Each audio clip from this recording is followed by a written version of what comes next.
Do you see my screen, the slides? Yeah. Okay, super.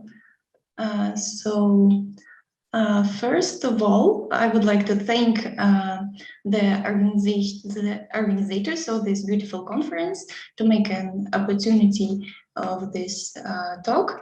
And even in this hard time, it's very important that we can make it in the online format. So I'm very glad and pleased. Thank you very much. And now I would like to start my report entitled The Bioinformatic Analysis by ANDSystem Revealed Members of the Interleukin-6 Signaling Pathway Initiated by the Glucose Variability and Involved in Diabetic Retinopathy. This work was performed in the Institute of Clinical and Experimental Nephrology in Novosibirsk. So, first of all, what I would like to tell is that during the diabetes, there is a number of complications that are related to the different disruptions of the biological processes.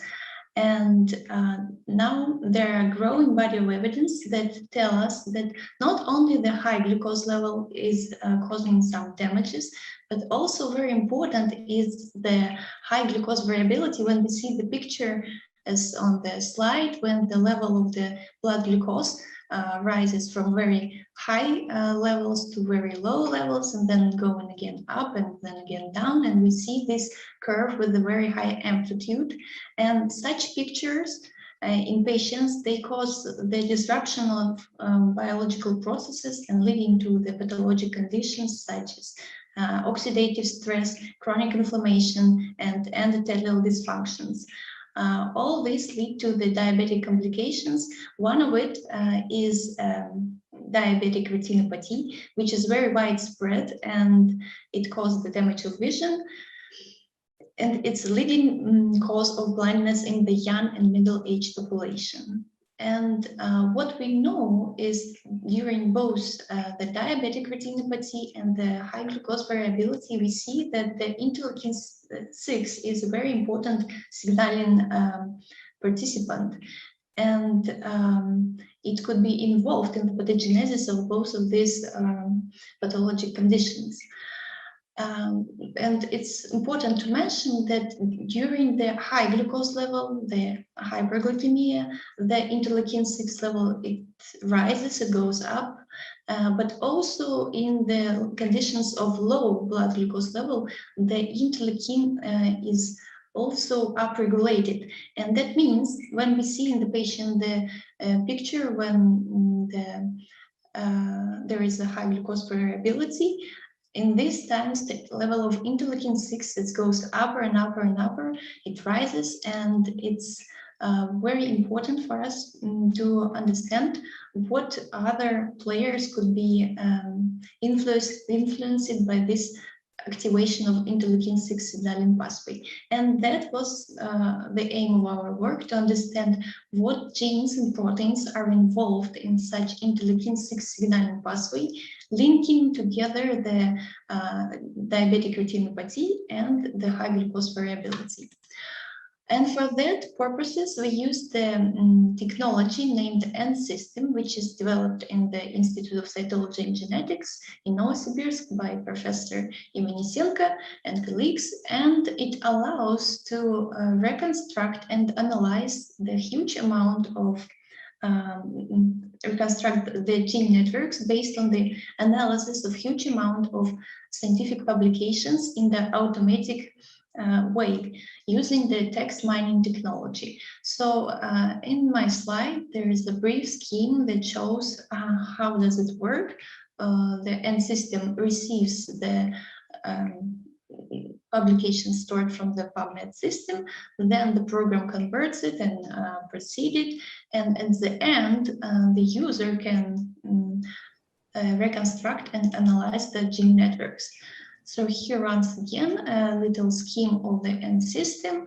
ANDSystem consists of the model of automated knowledge extraction, the text mining model, all the information which was extracted from the publications about the interactions of the biological objects It's stored in the N-cell knowledge base, and the user can make the analysis of gene networks by the user interface and video, which is showed in the slide. And now there is more than 4 million of facts about the molecular genetic interactions between different biological objects, which were extracted from the 26 millions of PubMed abstract publications. So what we did the first, we find what were the gene networks of the diabetic retinopathy and the glucose variability. We analyzed this network and see that, in fact, interleukin-6 is a very important player in both of these gene networks. And it is a participant of the gene network with a very high between centrality measure, which means that a lot of signaling pathways and interactions go through the interleukin signaling pathway. And it once again shows the importance of the interleukin in both of these pathologies. But we were interested to find what genes and proteins are influenced by the interleukin during the development of diabetic retinopathy in high glucose variability conditions. For that, we used again ANDSystem, and we find that there are 73 genes and proteins which connect the interleukin-6 signaling to the development of diabetic retinopathy. And these genes and proteins are cytokines, growth factors, some enzymes, protein binding proteins, microRNAs, and some others. They're involved mostly in inflammatory responses, cell-cell signaling, cell proliferation, some instinct cell cascades, the aging process, and response to hypoxia, and some other biological processes, which was found by the gene ontology enrichment analysis. But when we are talking about these genes and proteins, we were in fact very interested in which of them could be used as further as the potential drug targets. And for that, what we did, we analyzed how specific are the connections of the studied gene to the gene network linking the pathogenesis of diabetic retinopathy to glucose variability. And to understand that, we used the specific measure. It's called crosstalk specificity score, and it's implemented in the ANDSystem. It reflects the number of relation of a particular gene in the studied gene network divided by the number of total interactions of this gene in the global human gene network stored in ANDSystem. So what we see is, of course, that there is a number of genes and proteins which have a very huge number of interactions in the global human gene network. These genes are hubs, for example, the insulin, the FOS, MMP9, mTOR, and so on. And in fact, these genes, as they have so many connections, they could be considered as potential drug targets, but we always have to remember that if we influence and target these genes, we can disrupt the function of a very big number of protein interactions of biological processes, and we have to understand that it could lead to some adverse reactions in the patient.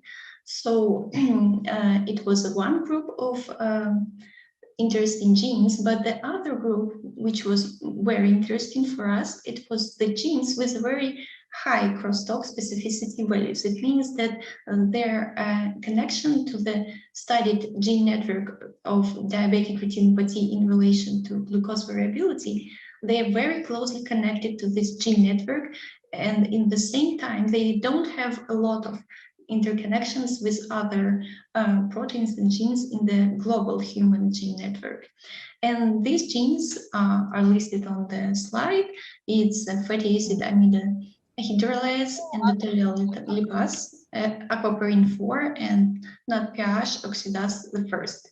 So these 4 genes They were very interesting for us because they had not so many connections in a global human network, but they are very closely and tightly connected to the studied network of pathogenesis of diabetic retinopathy. And we consider that these 4 genes have to be studied as there could be potential targets for treatment of the pathology which we are studying.